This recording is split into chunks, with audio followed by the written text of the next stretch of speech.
Assalamualaikum warahmatullahi wabarakatuh. Selamat pagi Bapak dosen pembimbing dan teman-teman semua. Marilah kita panjatkan syukur kehadirat ilahi Robbi yang atas kehendaknya kita bisa bertatap muka di presentasi ini. Perkenalkan, saya Erni sebagai moderator dari kelompok 3 yang beranggota Feni Adelia, Lenin Sundari, Anissa Aulia, Mar'atun Julia. Kami akan mempresentasikan materi keterampilan berbicara. Presentasi ini dibagi menjadi 4 sesi, yaitu pembukaan, penyampaian materi, sesi tanya jawab, penutup. Untuk sesi pertama, awali pembukaan membaca Bismillahirrahmanirrahim. Selanjutnya, penyampaian materi kepada rekan-rekan dipersilakan. Kegiatan belajar 1, yaitu tentang keterampilan menulis permulaan. Tujuan pembelajaran dalam keterampilan menulis permulaan yaitu menjelaskan tentang pengertian, tujuan, fungsi, dan jenis-jenis menulis permulaan. Dalam keterampilan menulis permulaan itu terdapat 4 poin. Di antaranya poin yang pertama itu pengertian menulis permulaan. Apa itu menulis permulaan? Menulis permulaan adalah aktivitas fisik dalam bentuk kegiatan melukis atau menggambar lambang bunyi bahasa. Pada tahap ini, kegiatan menulis belum diorientasikan pada pengeluaran atau penghasilan ide, gagasan, atau pikiran. Aktivitas melukis lebih ditujukan untuk melatih keterampilan mekanik dan keterampilan motorik tangan agar mampu menghasilkan gambaran lambang bunyi melalui pelatihan. Siswa diperkenalkan dengan berbagai lambang bunyi, baik berdasarkan bentuk maupun bunyinya. Poin yang kedua itu ada tujuan menulis permulaan. Apa itu tujuan menulis permulaan? Tujuan menulis permulaan itu terdapat 5 poin. Di antaranya, yang pertama, dapat melatih kelenturan gerak tangan. Yang kedua, siswa dapat menirukan gambar atau lambang bunyi bahasa. Yang ketiga, dapat membedakan bentuk atau gambar di setiap lambang bunyi. Yang keempat, dapat menulis tegak bersambung. Dan yang kelima, siswa mampu menulis dengan indah. Poin yang ketiga itu ada fungsi menulis permulaan. Apa itu fungsi menulis permulaan? Menulis permulaan berfungsi sebagai peletak dasar bagi kemampuan menulis lanjut dan kemampuan menulisnya sesungguhnya. Contohnya, dapat menuangkan pikiran, perasaan, gagasan ke dalam bentuk bahasa tulis. Kemampuan menulis permulaan ini masih berorientasikan terhadap kemampuan motorik tangan dalam menulis lambang-lambang bunyi bahasa. Kemudian, untuk menunjang sasaran utama dari pembelajaran siswa, menulis permulaan itu membutuhkan pelatihan, seperti pelatihan gerak motorik tangan. Pembelajaran menulis permulaan. Kegiatan menulis permulaan tidak dapat dipisahkan dari membaca permulaan. Kedua keterampilan ini diberikan secara bebarengan. Keterampilan-keterampilan motorik yang mula-mula dilatihkan diawali dengan kegiatan prabaca atau kegiatan menulis tanpa buku. Melalui kegiatan bercerita, berdialog, dan berimajinasi, guru mengajak siswa untuk melakukan aktivitas-aktivitas motorik yang dapat melenturkan gerakan-gerakan tangan. Jenis-jenis kegiatan menulis permulaan yang diajarkan atau dilatihkan di kelas 1 dan kelas 2 antara lain sebagai berikut. 1. Menjiplak berbagai bentuk gambar. Pelatihan ini lebih merupakan transisi dari pelatihan aktivitas motorik tanpa buku ke pelatihan motorik dengan menggunakan media buku. Yang kedua, menjiplak bentuk huruf. Selanjutnya, proses menjiplak mulai diarahkan pada bentuk-bentuk lambang yang biasa dikenal sebagai huruf atau lambang fonem. Yang ketiga, menebalkan berbagai bentuk gambar dan huruf. Praktik pembelajaran jenis ketiga ini hampir sama dengan jenis pertama dan kedua. Bedanya terletak pada sajian objek bentuk gambar atau huruf yang harus ditebalkan dengan anak dengan tinta yang lebih tipis, lebih halus, dan lebih samar. Yang keempat yaitu mencontoh huruf dari buku atau papan tulis. Proses berikutnya adalah mencontoh. Siswa harus membuat sendiri bentuk-bentuk huruf sesuai dengan bentuk-bentuk huruf yang dicontohkan oleh guru, baik di dalam buku maupun di papan tulis. Yang kelima yaitu mencontoh kata atau kalimat dari buku atau papan tulis.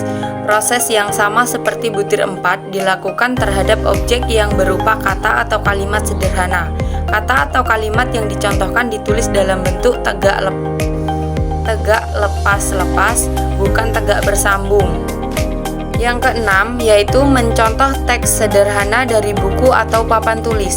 Teks untuk tulisan dapat dibuat dari guru atau diambil dari lirik lagu anak-anak atau teks yang disusun guru berdasarkan cerita anak. Yang ketujuh yaitu menyalin puisi atau lagu anak sederhana dengan huruf lepas atau huruf tegak bersambung.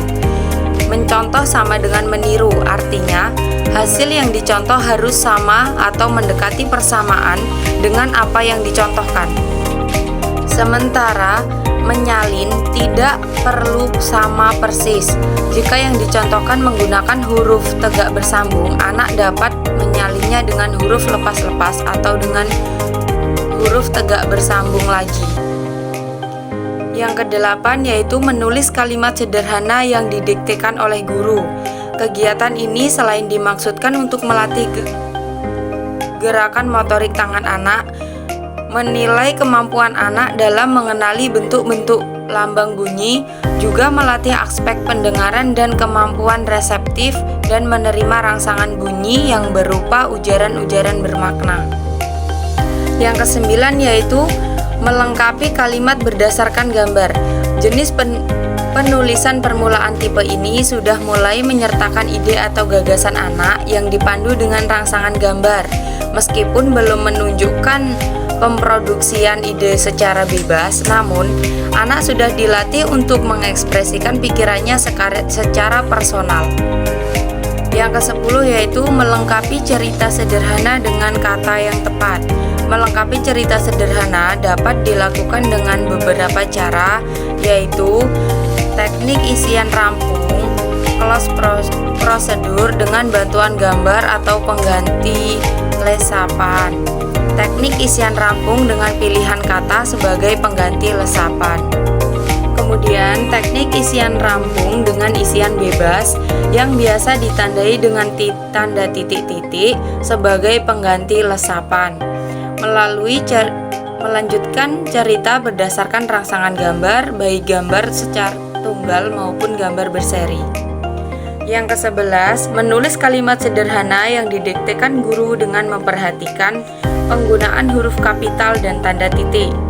Pada dasarnya, teknik ini sudah mulai mengintegrasikan aspek menyimak, aspek membaca, aspek menulis, dan aspek kebahasaan. Dan yang ke-12 yaitu mendeskripsikan tumbuhan atau binatang di sekitar secara tertulis. Pada tahap awal, pelatihan ekspresi ditulis dalam bentuk deskripsian objek tumbuhan atau binatang di sekitar. Dapat didasarkan pada bantuan media gambar atau memanfaatkan pengalaman dan pengetahuan anak secara personal. Alternatif ini pelatihannya dapat dilakukan dengan cara 1. Anak diminta menuliskan binatang. 2. Benda tumbuhan yang tampak dalam gambar. Yang kedua, menceritakan gambar secara verbal dengan menggunakan kata-kata sendiri. Dan yang ketiga, bercerita atas stimulus gambar baik yang berkenaan dengan pengalaman pribadinya atau berdasarkan imajinasinya sendiri. Baiklah, selanjutnya saya akan menjelaskan yaitu KB2, keterampilan menulis selanjutnya. Secara dikotomis, di sekolah dasar kita dapat membedakan dua jenis kegiatan menulis, yakni menulis permulaan dan menulis lanjutan. Jenis menulis permulaan lebih mengutamakan aktivitas fisik, yakni fleksibilitas gerakan motorik tangan. Sementara menulis lanjutan melibatkan aktivitas psikis, kerja otak, dan pikiran. dan aktivitas fisik tangan. Dari aktivitas menulis akan dihasilkan tulisan. Tulisan dapat diklasifikasikan atas dua jenis, yaitu fiksi dan non-fiksi. Yang selanjutnya yaitu A. Pengertian menulis lanjutan. Keterampilan menulis lanjut merupakan keterampilan menulis yang sesungguhnya, yakni kegiatan menuangkan gagasan, ide, pikiran, perasaan ke dalam bentuk lambang bunyi berupa bahasa tulis. Jika menulis permulaan diidentikan dengan menggambar atau melukis lambang bunyi bahasa, menulis lanjutan merupakan kegiatan menulis yang sesungguhnya. Beberapa definisi menulis telah dikemukakan oleh beberapa ahli. Tarigan 2000 mendefinisikan menulis sebagai kegiatan menurunkan atau melukiskan lambang-lambang grafik yang menggambar suatu bahasa yang dipahami oleh seseorang sehingga orang lain dapat membaca lambang-lambang grafik tersebut. Selanjutnya yaitu B. Tujuan dan fungsi menulis lanjutan. Fungsi utama menulis adalah alat komunikasi secara tidak langsung. Dalam kegiatan berkomunikasi tulis, si penyampai pesan atau penulis menyampaikan pesan, ide, gagasan, pikiran, kehendak, perasaan melalui sistem lambang bahasa tulis kepada si penerima pesan atau si pembaca. Kegiatan menulis itu melibatkan komponen-komponen berikut, yaitu seperti penulis, pesan, dan yang terakhir yaitu sistem lambang bunyi atau bahasa. Sebagaimana dikutip oleh Tarigan 2000.224 yang membagi tujuan menulis ke dalam 7 kategori seperti sebagai berikut. 1. Tujuan penugasan. Tujuan penulisan ini berkaitan dengan tugas yang diberikan kepadanya. 2. Tujuan altruistik. Tujuan altruistik berkaitan dengan keinginan penulis untuk menyenangkan, menolong, menghargai perasaan para pembaca dan karyanya itu. Yang ketiga yaitu tujuan persuasif. Tulisan ini dimaksudkan untuk meyakinkan para pembaca akan kebenaran gagasan, ide, pikiran, dan konsep yang diutarakannya penulisnya. Yang keempat yaitu tujuan informatif. Tulisan ini bertujuan untuk memberikan informasi atau penjelasan kepada pembaca tentang suatu sehingga pembaca memperoleh pengetahuan atas informasi yang diterimanya itu. Yang lima yaitu tujuan pernyataan diri. Tulisan jenis ini bertujuan untuk perkenalan atau pernyataan diri sang penulis kepada para pembacanya. 6. Tujuan kreatif. Tujuan ini berkaitan erat dengan tujuan pernyataan diri, namun lebih menonjolkan keinginan kreatif si penulisnya. Yang 7 atau terakhir yaitu tujuan pemecahan masalah. Tujuan seperti ini dimaksudkan untuk memecahkan masalah yang dihadapi. Oleh karena itu, si penulis akan berusaha untuk menjelaskan, menjernihkan, menjelajahi, serta meneliti pikiran-pikirannya dan gagasan-gagasan sendiri agar dapat dipahami dan diterima oleh para pembacanya. Yang selanjutnya itu C. Keterampilan menulis lanjut di SD kelas tinggi. Keterampilan menulis lanjutan merupakan kompetensi yang harus dibekalkan kepada siswa SD ketika mereka mulai memasuki kelas tinggi, yaitu kelas 3 sampai kelas 6 SD. Selanjutnya yaitu D. Jenis-jenis menulis lanjutan di kelas tinggi. Jenis-jenis menulis kelas tinggi di sekolah dasar erat kaitannya dengan jenis model pembelajarannya berdasarkan tabel SKKD dan pemetaannya di atas. Tentu Anda dapat mempertimbangkan jenis-jenis pembelajaran menulis lanjut apa yang cocok untuk kelas tinggi yang sesuai dengan tuntutan SKKD tersebut. Jika kita cermati tuntutan SKKD menulis kelas tinggi di atas, yaitu jenis pembelajaran menulis terbagi atas 2 klasifikasi besar, yakni jenis-jenis pembelajaran menulis terbimbing dan pembelajaran menulis bebas. Pembelajaran menulis terbimbing adalah pembelajaran menulis yang melatih dan membimbing si pembelajar untuk melahirkan ide, gagasan, pikiran, atau perasaannya itu berdasarkan rangsang-rangsang yang secara sengaja disediakan. Contoh jenis pembelajaran menulis terbimbing yang bisa diberikan kelas 3-4 SD yaitu 1. Menyusun kalimat acak menjadi paragraf. 2. Melengkapi puisi anak berdasarkan gambar. 3. Menulis karangan sederhana berdasarkan gambar berseri. 4. Yaitu menulis puisi berdasarkan rangsang gambar. 5. Melengkapi dialog percakapan. 6. Membuat petunjuk berdasarkan gambar berseri. 7. Melengkapi teks isian rumpang. 8. Menulis surat berdasarkan rangsang kasus. Aspek kebahasaan dalam menulis. Aspek-aspek kebahasaan itu meliputi ejaan dan tanda baca, diskusi, kalimat efektif, kalimat santun. Dalam menulis sebuah karangan tentu saja kita harus memilih kata dan menyusun menjadi kalimat. Kemudian kalimat-kalimat itu kita rangkai menjadi paragraf dan selanjutnya terwujud sebuah karangan utuh dengan menggunakan organisasi karangan tertentu. Dalam menulis kata serta kalimat, kita perlu pula memperhatikan dan mentaati konvensi dalam menggunakan huruf, tanda baca, serta konvensi tata tulis lainnya. Ini berarti dalam menulis kita dituntut untuk dapat memilih kata yang tepat, menggunakan bentuk kata yang benar, menyusun kalimat yang efektif, dan memperhatikan aspek ejaan serta organisasi karangan. Aspek pemilihan dan penulisan kata, kalimat, dan menggunakan ejaan adalah sebagai berikut. A. Pemakaian kata. Kata-kata dalam bahasa Indonesia ada yang maknanya berhubungan dalam wujud sinonim, antonim, kata umum, kata khusus, dan lainnya. A. Sinonim dan antonim. Sinonim merujuk pada makna kata yang sama atau mirip. Kata-kata bersinonim itu ada yang dapat saling menggantikan dan dalam kalimat, dan ada pula yang tidak.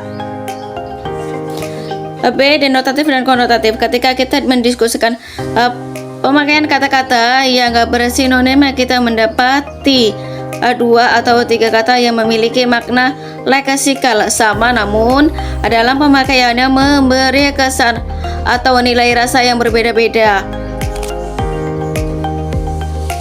C. Kata umum dan khusus. Apabila kita perhatikan ada kata yang memiliki makna yang luas di dalamnya, tersakup kata-kata lain, misalnya ada suku di dalamnya tersebut Melayu, Sunda, Bugis, Dayak, Komering. Kita dapat mengatakan bahwa kata suku merupakan kata umum, sedangkan kata Bugis termasuk kata khusus karena kata suku memiliki lingkup makna yang luas, sedangkan kata Bugis memiliki makna yang spesifik.